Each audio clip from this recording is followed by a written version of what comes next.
lovedreamingpeach.com. I am running to go get my son. My hair looks insane.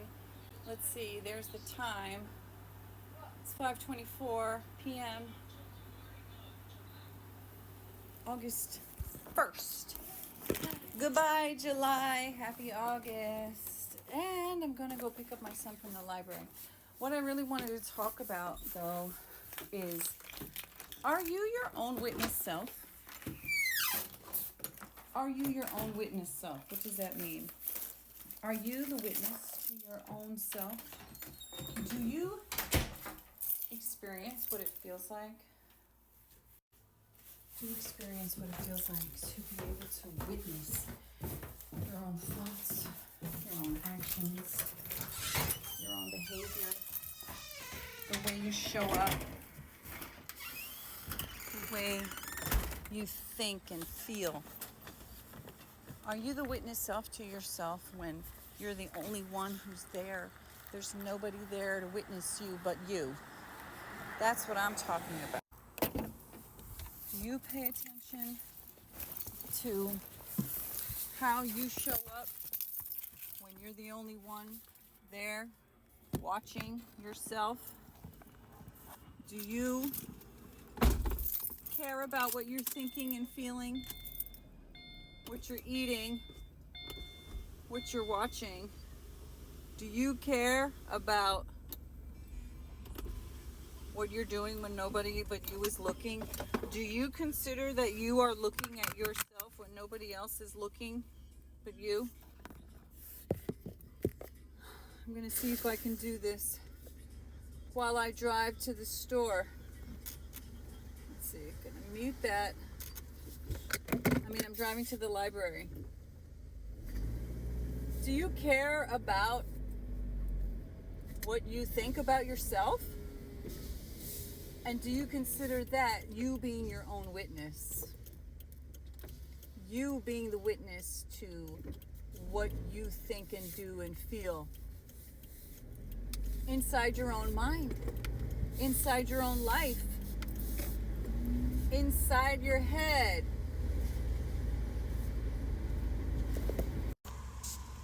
Are you kind of like the big brother to your own self? Like a video camera in your mind watching what you do at all times? Do you have like a video in your mind where you're watching yourself? Oh, I'm home now. So I've heard that many people don't actually have like a voice inside of your own head where you can hear your own thoughts. I've also heard that some people don't have like a video in their mind where they can see their thoughts or see their imagination. And I know, based on the way a lot of people show up in the world, that many people do not have what I call, what I've learned from Buddhism, is the witness self. The witness self, meaning you are witnessing yourself. You are observing yourself. You are contemplating yourself. You are being self-reflective, introspective. You are being self-aware. So different than being self-conscious, where you feel insecure and you lack certainty, or you lack confidence, or you're concerned or worried about what other people might think about you. Self-awareness is not the same as self-consciousness. Yes, you're aware of yourself, you're conscious of yourself, but it's not coming from a place where you're insecure and you feel embarrassed or worried or concerned. It comes from a more mature place where you're observing yourself. You're being the little Jiminy Cricket on your shoulder. You are your own conscience. You are the observer of yourself. Are you? Are you the observer of yourself? I have realized through many years of my own personal self-reflective introspection that that's not something that is common. Of course, there's many people who meditate, there's many people who are self-aware, there's many people who pay attention to the details. Journaling is one way of being a witness self. I learned many years ago, actually when I was 12 years old, I started journaling. And then when I would go back to my old journals and read, and I would say, oh my God, I'm witnessing myself, a snapshot of my thoughts, my mind state, and what was ever happening at that moment and how I thought and felt about it. That's a snapshot in my mind from a previous time, and I'm witnessing that by going back and reading my journals. However, I am also the witness self to myself in real time. Like I have a Ring camera at all times on myself. And it's not about, again, it's not about being self-conscious. It's about being self-aware. A few years ago, I guess it was 2019, I worked at a vegan restaurant, and they shut down 2020, unfortunately. But, or was it 2021? I think it was January 5th of 2021 was the last day of that restaurant. But anyway, I worked there for about a year and a half, and there were cameras. There were cameras when you stood at the register. There were cameras when you were in the kitchen. There was cameras in the dining area, and there was a camera in the storage room. There was no camera in the bathroom, obviously. But I had already been aware of being a witness self to myself, but because of the fact that I was already I always observe myself, I always am aware of how I'm behaving, even if nobody's there. I don't look at it like nobody's looking, nobody can see me. I look at it like I can see me because I'm looking. I am witnessing myself. So even when no one is there, I'm there. And I care about how I feel about myself. I care about what I think about myself. I care about my own opinion about myself. So when I worked at that restaurant, I thought to myself, this is like having a witness self, except it's on a camera.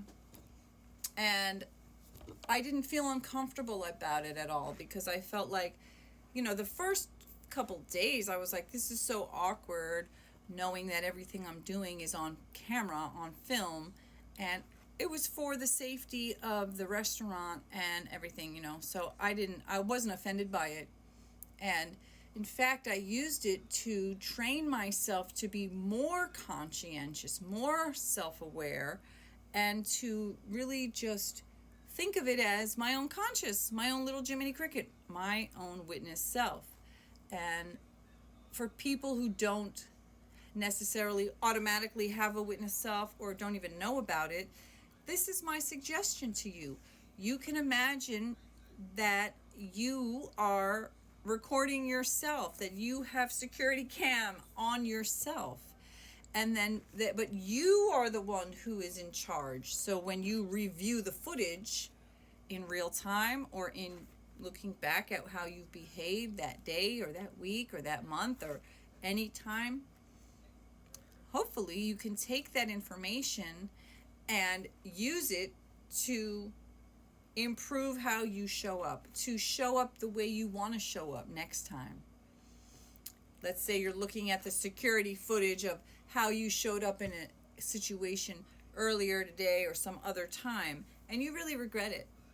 But you can review that footage in your mind, assuming that you have access to your memories in that way, where you can see how you showed up. And just like some sports athlete looking back at their game that they lost, or even the game that they won, how did they show up? What did they do that was really great? What did they do that was not so great? You can review your own footage in your own mind. One thing I like to do is to take videos of myself. I call it video self-therapy. Self-video therapy. And I take videos of my thoughts and my feelings, a snapshot of time.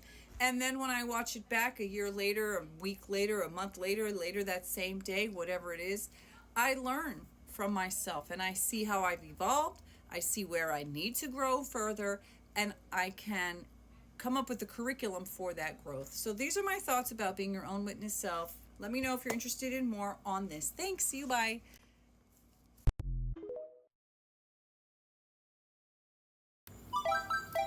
There's some really deep questions that this topic is meant to evoke. Join me on my website at lovedreamingpeach.com.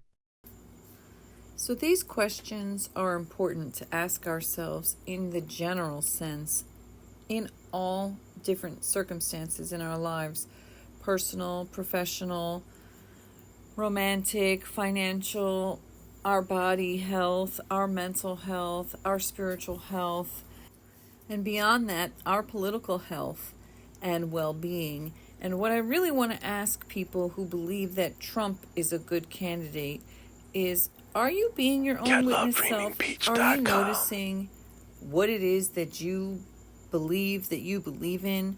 Do you know what he's been convicted of? Did you listen to what he's said? Is that what you truly want to witness yourself support?